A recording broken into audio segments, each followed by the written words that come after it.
Hi అండి, welcome back to me Durga channel. అందరూ ఎలా ఉన్నారండి? అందరూ బాగుండాలని, అందులో నేను కూడా ఉండాలని ఆ భగవంతుని కోరుకుంటూ ఈ వీడియోనైతే ఇలా స్టార్ట్ చేద్దాము. నేనైతే ఈ వీడియోలో చూపిస్తున్న ఆలయం శ్రీ వెంకటేశ్వర స్వామివారి ఆలయం అండి. ఇది హైదరాబాద్లో జూబ్లీ హిల్స్ దగ్గర ఉంది. సో సాటర్డే ఈవినింగ్ అయితే అక్కమాలు మేమైతే ఈ ఆలయానికి వచ్చామండి.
చూడండి గుడిపైన ఎన్ని పావురాలు ఉన్నాయో.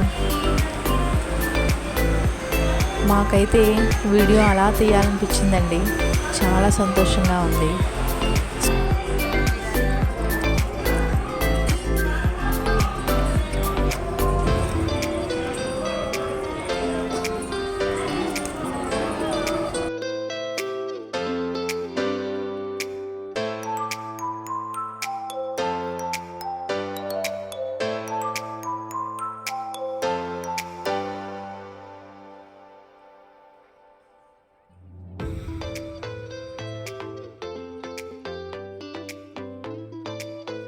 మాకైతే ఆ స్వామివారి దర్శనం చాలా బాగా జరిగిందండి. మాకే కాదు, ఇక్కడికి వచ్చే వాళ్ళందరికీ కూడా ఆ స్వామివారిని దగ్గరుండి చూసే అవకాశం అయితే ఉంటుందండి. మన ఎదురుగా అనమాట. అసలు 2 కళ్ళు సరిపోవు. నేను చెప్పడానికి కూడా నాకు మాటలు రావట్లేదండి. చాలా సంతోషంగా ఉంది. మనసు చాలా ప్రశాంతంగా ఉంది. ఫైనల్గా ప్రసాదాలు అయితే తీసుకొని అవి కూడా కంప్లీట్ చేసామండి. మేమైతే గోధుమ రవ్వతో స్వీట్ పొంగల్ అనుకున్నాం, కాకపోతే మిరియాలతో చేశారండి. చాలా బాగుందండి. అయితే లడ్డు కూడా మనం తీసుకోవచ్చు, కాకపోతే సెపరేట్గా మనీ పే చేసి తీసుకోవాలి. లడ్డు కూడా తిరుపతి లడ్డు లాగే ఉందండి.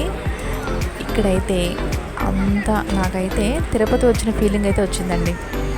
అంత బాగుంది. అసలు స్వామివారి అయితే అసలు సేమ్ అక్కడ ఎలా ఉన్నారో ఇక్కడ కూడా అలాగే ఉన్నారు. అసలు ఇంకా దగ్గర నుంచి అయింది. అసలు ఇంకా ఎందుకండి నేను చెప్పడం. ఇక్కడ ఉన్న వాళ్ళైతే వచ్చి చూడండి. హైదరాబాద్లో జూబ్లీ హిల్స్ దగ్గర ఎప్పుడైనా హైదరాబాద్ వెళ్ళిన వాళ్ళైతే ఇక్కడికి వచ్చి దర్శనం అయితే చేసుకోండి ఆ స్వామివారిది. ఆయన బాగుంటే మనందరం బాగుంటాం కదండి. సో స్వామివారి దగ్గరికి వచ్చినప్పుడు మనం చాలా హ్యాపీగా వద్దామండి. మన బాధలన్నీ ఆయన దగ్గర వదిలేసి హ్యాపీగా వెళ్దాము. చెప్పాను కదండి, మా బావగారికి ఏ ప్లేస్కి వచ్చినా సరే అది నచ్చితే కనుక ఫొటోస్ అయితే తీస్తారు. సో తనకు ఫొటోస్ ఇంట్రెస్ట్ అని చెప్పాను.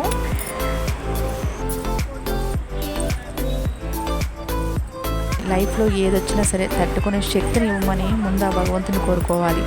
దానికన్నా ముందు ఆ స్వామివారిని ఒకటే అనుకోవాలండి. స్వామి మీరు బాగుండాలి,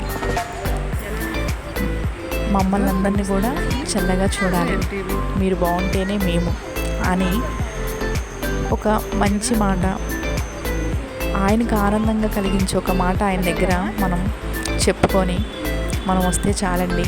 సో మన బాధలు తీర్చేవాడు, మన కష్టాలను తీర్చేవాడు ఆయన కూడా సంతోషంగా ఉండి ఆయన కూడా బాగుంటే కదండి మనం కూడా బాగుండేది. సో ఆ మాట ఆయన చెవిలో పడితే ఇంకొంచెం ఆయన ఆనందంగా ఉండి నా కోసం వీళ్ళందరూ కూడా ఆలోచిస్తున్నారని మనందరిని కూడా చల్లగా చూస్తారండి ఆయన. ఆ మాటే కాదండి, అది నిజంగానే మన మనసులో ఉండాలి.